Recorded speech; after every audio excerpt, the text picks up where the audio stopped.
টাকা বাকি রাখিয়া সাক্ষীগণের উপস্থিতিতে এই হাজিরানার উদ্দেশ্যে তোমাকে বিবাহের প্রস্তাব দিয়াছি। উক্ত মহলনায় রাজি হইয়া মোহাম্মদ মেহেদী হাসান রাকিবকে আপন স্বামী সত্ত্বে কবুল করো। বলেন কবুল করিলাম, আলহামদুলিল্লাহ।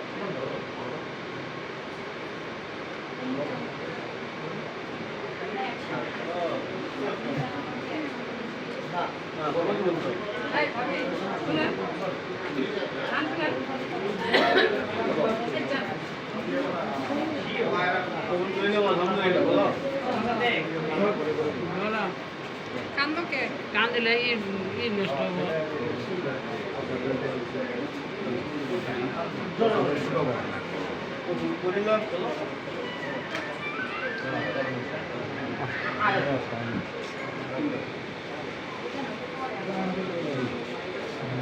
শুনছেন আপনারা? আরেকবার